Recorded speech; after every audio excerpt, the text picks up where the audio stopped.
So Roland, I'll need you to okay that payment right there and give me a little signature right down there, and we'll get your truck ready for delivery.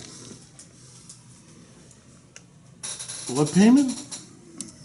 That payment right there. Oh, I don't want to pay that a month. I can, but I don't want to. Roland, Most I'll ever pay is $800. Roland, I don't blame you. So this is the biggest payment you've ever had in your entire life? On a vehicle, yes. Okay. We're getting a lot of that these days, and I completely understand your concern. But other than the payment, everything else is cool. Nothing else stops you from taking delivery, correct? Correct. Okay, so we just need to fix this payment thing. Okay. Roland, you know, a car payment or a truck payment in this particular case is a funny thing. There's a lot more to it than a lot of people think. Most people think, and you may be one of them, that once you write that 1049 check and send it off to the lender, you never see another penny of that money again, correct? Correct. Well, that's not completely true. Look, there's a couple things we all know. Well, I thought we knew, but I think we probably still do. Over a 5-year period of time, this truck is probably going to depreciate just a bit, right? Sure. Okay, we talked about how it's actually appreciated over the last year, but I don't think we can count on that forever. So it will depreciate just a bit. We all know that. But what most of us don't know is that every time you stroke a check for a vehicle, there is a portion of that payment that is going to come back to you in the form of a paid-for asset. Now, let me explain. Here's what you don't want to do. You don't want to write a check for $10.49 every single month, do you? No. You don't want to sign it, and you don't want to send it to Mr. Bank. I got you. But in order to drive the truck of your dreams, that's exactly what you're going to have to do. You're going to write that check, you're going to send it to Mr. Bank, but I think you're going to be pleasantly surprised because Mr. Bank is not going to keep all that money.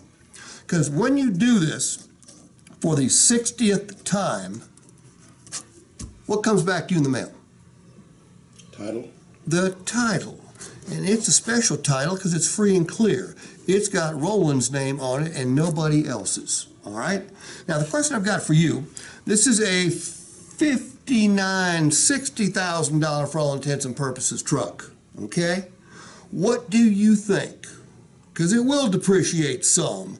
But what do you think that $60,000 vehicle will be worth 5 years from today? 40 grand. At least. Not more. Yeah, I think 40,000 is conservative. All right? I think we got a good number here.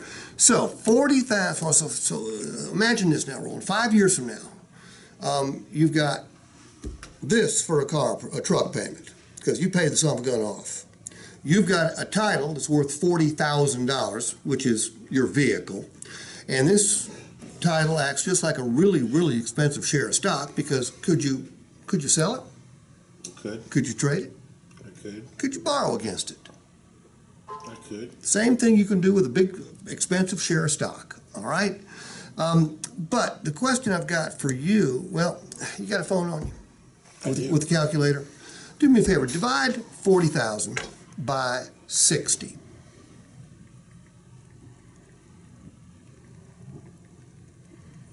Mm.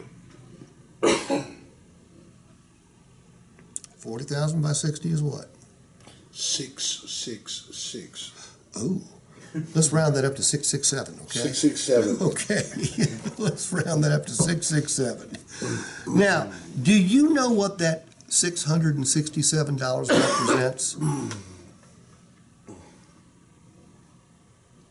Yeah, I guess I do. What does it represent? It's gonna be.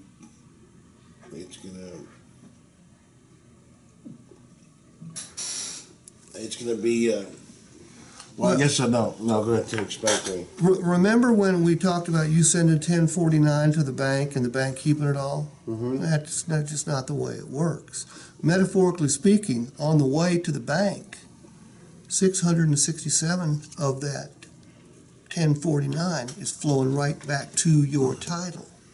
Okay, so now if that's the case, and it is, if we got a 1049 gross payment, which is what you'll write a check for every single month, well then 283, you're paying a whopping $382 a month to drive that truck.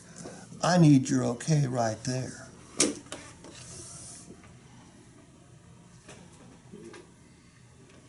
I see it. What's easier to say yes to, 1049 or 382? 1049 or 549? And it doesn't really matter what the customer gives you, as long as it's some. If he gave me $20,000, I'm still going to reduce the payment rather dramatically. Okay? Remember, we're trying to break through a psychological barrier here. Customer can make the payment they don't want to. I think he was very realistic. Highest payment he's ever had before this was $800 a month. Okay, now he's faced with a 1049. There's going to be some hesitation in him if he's a normal human being and has decent credit. Okay? If he's got no credit, he doesn't care because he's not going to make the payments anyway.